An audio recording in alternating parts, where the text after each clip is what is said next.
Bien, los tricuncelianos estuvieron vinculados al donatismo, no nos vamos a extender más aquí ahora, pero los de la vida ascética sí. Lo de la vida ascética fue un fenómeno que después de la persecución de Decio se puso de moda en todo el imperio, y algunos de estos que llamamos hoy padres de la iglesia o autoridades eclesiásticas, no todas, pero mucha gente salió de las ciudades y vivió en los bosques o incluso en los desiertos. Este fue el centro más famoso, lo que llaman el Alto Egipto, la mitad sur, el tercio sur del país, concretamente en la Tebaida. En torno a finales del siglo IV había allí, se calcula que unos 24.000 eremitas que vivían en el desierto, que comían raíces, lo que encontraban, según algunos, tanto paganos como cristianos, testimonios que nos han llegado de la época. En muchas ocasiones se comportaban como animales, vivían como ellos, pacían desnudos, por decirlo así. De hecho, hay una obra muy famosa de uno de estos padres de la iglesia que se llama Prado Espiritual, y tengo aquí un extracto porque no me quería... Voy a leer un par de cosas, un par de anécdotas de estos santos, de estas épocas. Después fueron hechos santos, por no olvidarme del detalle, que era muy curioso. Dice, estaban metidos en lugares subterráneos, como muertos en su tumba, dice Palladio, y otros, que es un autor cristiano, y otros, dice, en cuevas, en oquedades de las rocas, tan estrechas que no podían ni estirar las piernas.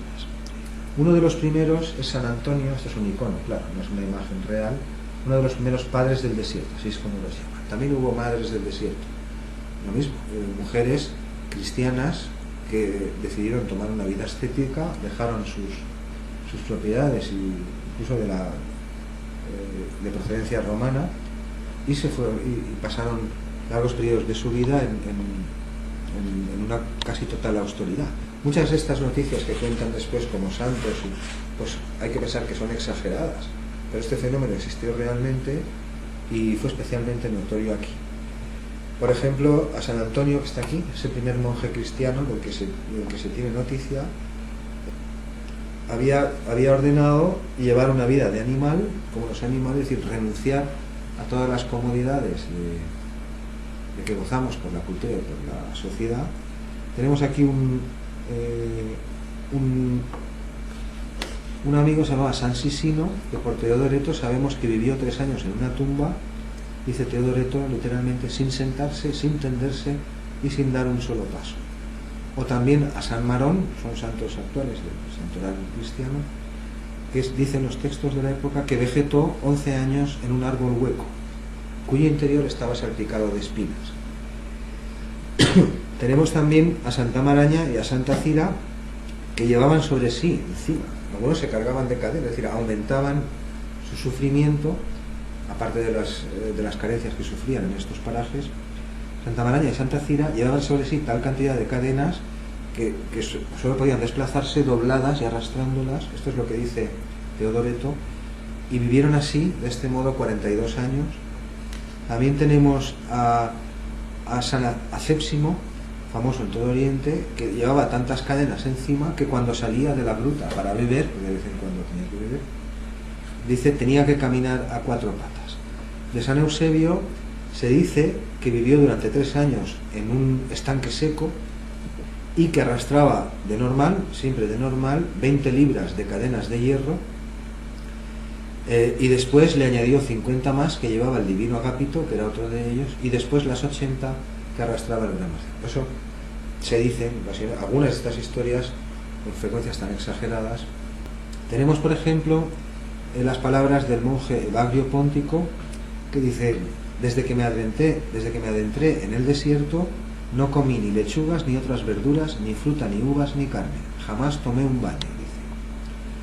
O tenemos a un tal Onofre, que dice de sí mismo, se cumplen ya 7 años desde que estoy en este desierto y duermo en las montañas a la manera de las fieras.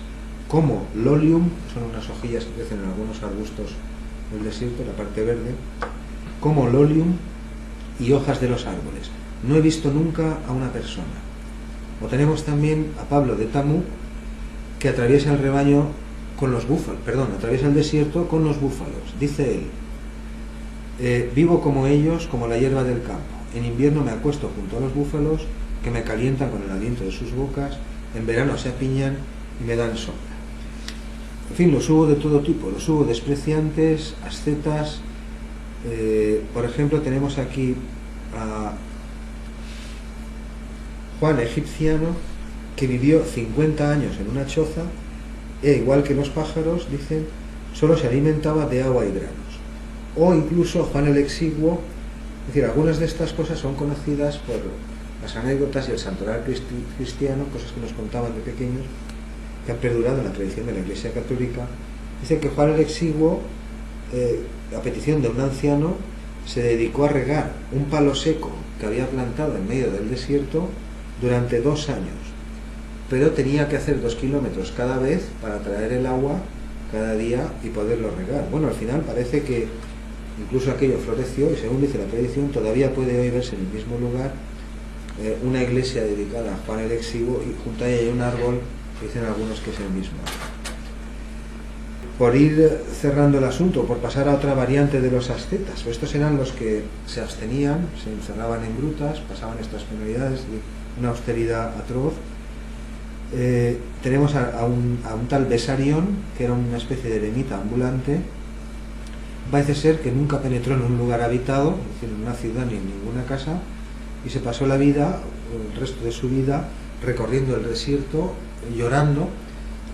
Resulta que lloraba no por injusticias o dudas existenciales que él tuviera o nada, sino que lloraba por el pecado original y por la culpa de nuestros primeros padres, que fueron Adán y Eva. Y en esto invirtió el resto de su vida. Hubo una corriente también dentro de estos, o una variante de estos ascetas acérrimos del siglo IV, a los que se conoce con el nombre de pasturantes o boscoi, porque se dedicaban a alimentarse literalmente pues como los animales, pues de lo que crece en el campo. Aquí, por ejemplo, respecto a ellos, era un camino distinto para evitar el mundo, las tentaciones mundanas. Respecto a ellos escribe, por ejemplo, Evagrio Escolástico, que era un escritor católico estricto, o sea, completamente ortodoxo, y también fue cuestor imperial y prefecto imperial, pero ya en los tiempos cristianos del imperio, y dice en su historia de la Iglesia, habla acerca de hombres y mujeres, dice, casi desnudos, que se conforman, estas son sus palabras, se conforman con pacer como los animales. Incluso su porte externo tiene mucho de animal, pues apenas ven a una persona, huyen, y si se les persigue, se escapan con increíble velocidad y se ocultan en sus grutas o en lugares inaccesibles.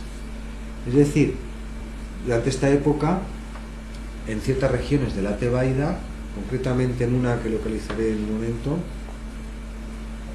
concretamente en la comarca de la Chinezana, pues abundaron este tipo de personajes que comían lo mismo que los animales, es decir, pastos, arbustos, hierbas que crecían. Pero en esta concretamente, la situación y la concentración de comedores de hierba, que es como los llamaban, o boscoi, este era el nombre que recibían, pasturantes, boscoi, y en el haber popular la gente le llamaba directamente comedores de hierba. Dice que los eremitas dejaron tan pelado todo el terreno. Aquí crecen pocas cosas, estamos en los límites del desierto y crecen pocas cosas, pero dice, los eremitas, había tantos en esa zona, dejaron tan pelado el terreno que no quedó nada para los animales, de modo que los mismos campesinos les persiguieron hasta que se metieron en sus grutas, los acorralaron en sus cuevas, y muchos de ellos acabaron muriendo de hambre. Hemos presentado quizá la vertiente más radical o más exagerada de estos ascetas, esta nueva corriente que se puso de moda a partir de la persecución de Decio en muchas partes del imperio y que ocasionó incluso conversiones masivas en algunas ciudades. Es decir, en los primeros tiempos, hasta el siglo III, pues así lo dicen, incluso los mismos padres, los que propagaban el cristianismo, sobre todo en el norte de África, no querían a los gentiles, es decir, proliferaban sobre todo entre las clases más proletarias, menos educadas, digámoslo así. Es decir, no querían verse rodeados de romanos cultos que habían estudiado retórica o gramática o conocían la filosofía o podían argumentar y contradecir y decir esto no puede ser así, o ahí te estás pasando de exagerado o de frenada o de lo que fuera, sino que intentaban rodearse siempre, y ahí es donde más medraron, entre las grandes masas campesinas de todos estos terrenos. Esto era el granero del imperio, o de los puertos donde había mucha mano de obra, gente sin educación, lo cual no es hablar aquí peyorativamente de nada, sino simplemente indicar pues lo que se está queriendo indicar. Aquí vemos algunos de estos ejemplos. Este es uno muy famoso, aunque si lo van a buscar en internet tengan cuidado, porque aparece en varios siglos diferentes. No se sabe si son versiones medievales de la misma historia, pero no puede haber 3 y hasta 4 Simeón el Mago, que es como se llamaba, que hicieran, Simeón el Estilita, perdón, que es como se llamaba, o es que eran una familia cuyos nietos se dedicaron a lo mismo. En fin, en cualquier caso, aquí se ilustra. Simeón el Estilita se dice que se pasó, algunos dicen que 40, otros 50 años en lo alto de una columna de no sé cuántos metros de altura, y que de allí no bajaba. Había gente, seguidores suyos y acólitos, porque esta gente eran venerados como santos. Es decir, es que muchos de ellos no es que se iban al desierto a ayunar y a sufrir y a abstenerse del contacto con el mundo, como diría Nietzsche, para que quedase lo más puro, sino que muchos de ellos predicaban. Es decir, durante el día hablaban de los libros sagrados, de las profecías, del cristianismo, del judaísmo, de Roma y de todo, y la gente iba a escucharles. Es decir, que eran como algo así como oráculos vivientes, o nuevos profetas, o intérpretes quizá más acertados, porque habían renunciado a todos los honores y a las riquezas que el clero oficial no renunciaba, y por lo tanto eran más venerados. Es decir, eran como algo así como sabios ascetas o místicos, ciertamente no del saber pagano que había construido un imperio milenario, sino de los temas que ellos se ocupaban. En cualquier caso, aquí tenemos a Simón el Estilita en una de esas versiones. Les digo que aparecen 4 o 5, si uno se pone a buscar ahí, uno de estos tiempos, que parece que es el auténtico, del siglo IV, otro del siglo V, otro del siglo VI, incluso en el siglo VIII no me parece que aparece otro. Muchas de estas historias, insisto, no se puede saber si son verdad o si son reminiscencia una de otras, igual que de los padres del desierto. No se duda de que en efecto estos personajes estuvieron ahí, hicieron todo lo que hicieron, y muchas de las cosas que se han dicho, que nos han llegado, pues sean ciertas, pero evidentemente no todas. Hay algunas que evidentemente no lo son. Bueno, la obra principal, que habla de todos estos personajes, que la he citado antes, se llama así, Prado Espiritual, Pratum Spirituale. Es de un tal Juan Mosco, que por estas fechas fue monje en Egipto, en Siria y por ahí, donde estaban los Boscoi, por todas partes, y menciona a uno de estos anacoretas de los que él habla, que se le presentó con estas palabras. Dijo: yo soy Pedro, el que pace a orillas del Jordán. Es decir, no solo los paganos, muchos cristianos de entonces también veían esto como una rareza. Es decir, gente que se pasaba la vida, pues, como decían con sus propias palabras, paciendo como los animales, viviendo con ellos, desnudos, y alimentándose del mismo modo que se alimentaban los animales. Buena parte de los más célebres ascetas egipcios, y de estas personas que estamos citando, quizá no sea necesario recordarlo, pero es conveniente, eran analfabetos, como por ejemplo el mismo San Antonio, que es como se le conoce hoy. Nació en el seno de una familia acomodada, rica, con posibilidades, pero parece que desde joven se negó a aprender a leer y a escribir, pero no por pereza o porque le costase más que a otros, sino parece ser que fue por razones o motivos exclusivamente religiosos. En la última clase lo aclaramos.